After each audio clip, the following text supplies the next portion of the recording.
छत्रपती संभाजीनगर शहरातील वाढत्या पाणी टंचाईच्या प्रश्नावरून वातावरण चांगलंच तापलं असून नागरिकांचा रोष आता रस्त्यावर उतरल्याचे चित्र पाहायला मिळत आहे। पाणी पुरवठा सुरळीत करण्याच्या मागणीसाठी शिवसेना उभाटा पक्षाचे कार्यकर्ते आणि नागरिकांनी वाळूज औद्योगिक परिसरात जोरदार आंदोलन केले। या आंदोलनादरम्यान संतप्त आंदोलकांनी निषेध व्यक्त करत थेट पोलिसांच्या अंगावर मडकी फोडल्याने काही काळ परिसरात तणावाचं वातावरण निर्माण झालं होतं। पाण्यासाठी आक्रमक झालेल्या आंदोलकांनी घोषणाबाजी करत प्रशासनाविरोधात संताप व्यक्त केला। महिलांनीही मोठ्या संख्येने आंदोलनात सहभाग घेतला।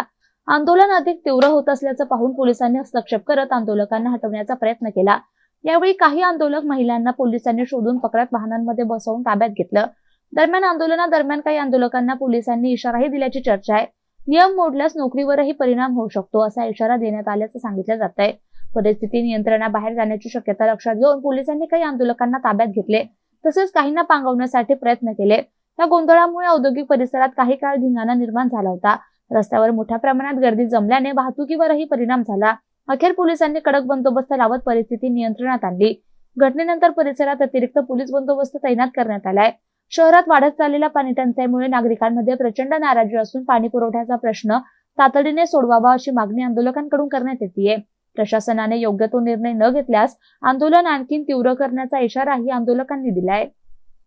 त्यांनी त्याच्यावर कुठलीही ऍक्शन न घेतल्यामुळे जनता रस्त्यावर उतरलेली आहे आणि ती आज घडा फोडणार आणि आंदोलन करणार म्हणजे करणार। पोलिसांचं म्हणणं आहे की तुमच्याकडे कुठलीही परवानगी नाही, तुम्ही बेकायदेशीर परवानगी नाहीये, पण आमची जनतेचं समाधान झालेलं नाहीये ना।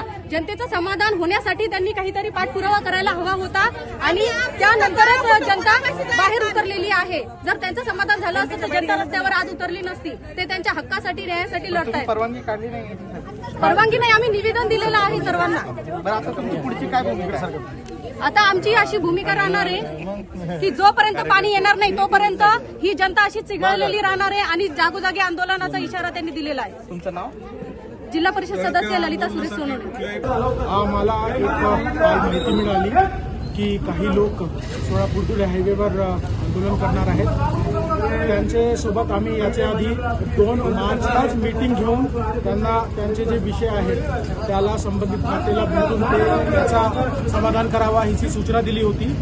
त्यांनी आम्हाला 2 मार्चला हमी पण दिली होती की आम्ही काही आंदोलन करणार नाही। तरी पण काल आम्हाला गोपनीय पद्धतीने माहिती मिळाली की हे लोक काही आंदोलन करण्याच्या नियोजनात आहेत। तर आम्ही यांना काल रात्री परत जाऊन त्यांना लेखी सूचना दिली। लाऊडस्पीकरने एरियामध्ये फिरून सूचना दिली की आपण एरियाला येऊ नका। पोलीस कमिशनरचा जमावबंदीचा आदेश लागू आहेत। हे आंदोलनाला कोणीही पोलिसने परवानगी नाही दिलेली आहे। तरीही हे लोकांनी आम्हाला ऐकलं नाही आणि जमावबंदीचा आदेश उल्लंघन करून सोलापूर धुळे हायवेवर येण्याचा प्रयत्न करत होते। ते प्रयत्नामध्येच आम्ही यांना अडवून यांना कायदेशीर पद्धतीने डिटेन करून यांच्यावर पुढे गुन्हे दाखल करण्याची तजवीज ठेवलेली आहे। किती लोकांना ताब्यात घेतलं, काय आमची जे हे कारवाई आहे ते सध्या सुरू आहे। कारवाई संपल्यावर आम्ही याच्या बाबतीत आपल्याला सविस्तर सूचना देऊ। पण नागरिक ज्यावेळेस स्वतःच्या प्रश्नांसाठी म्हणतात त्यावेळेस पोलिसांनी दडपशाही केली असा आरोप नागरिकांकडून होत आहे। नागरिकांना आर्टिकल 19 इंडियन कॉन्स्टिट्यूशन प्रमाणे त्याचा अधिकार आहेत, पण ते अधिकारला अंमल करायला त्यांना पोलिसांकडून परवानगी घेणे, पोलीसच्या जे जमावबंदीचा आदेश आहे त्याचा रिस्पेक्ट करणे आणि तसेच त्यांची जी मागणी आहे त्याच्यासाठी पोलीस त्यांची पूर्ण मदत करेल। जे संबंधित खाते आहेत त्यांना आम्ही स्वतः जाऊन भेटून बोलू की यांचे मुद्देचा हे करा, त्यांचं समाधान करा।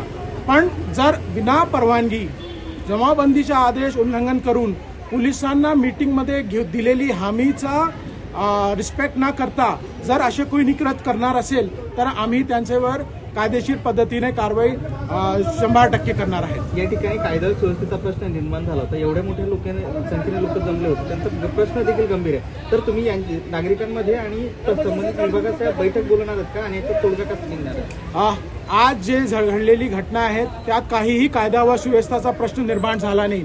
आम्ही प्रोएक्टिव्ह पोलिसिंग करून जे लोक जमावबंदीचा उल्लंघन करत होते त्यांना डिटेन केलेलं आहे। आमची कारवाई पूर्णपणे कायदेशीर आहे। आपला जे दुसरा प्रश्न होता, येस, आम्ही इतर विभागांना सोबत परत बसून एकदा 2 तारखेला मीटिंग झालेली आहेत। जे आंदोलन करते होते आणि इतर विभागाचे लोक जे बाकी लोक आहेत जे बाकी मागण्या आहेत त्याच्यासाठी आम्ही परत इतर खात्यांना जे संबंधित मुद्द्याचे खाते आहेत त्यांना भेटून त्यांना याचा काहीतरी तोडगा काढावा याची विनंती करू.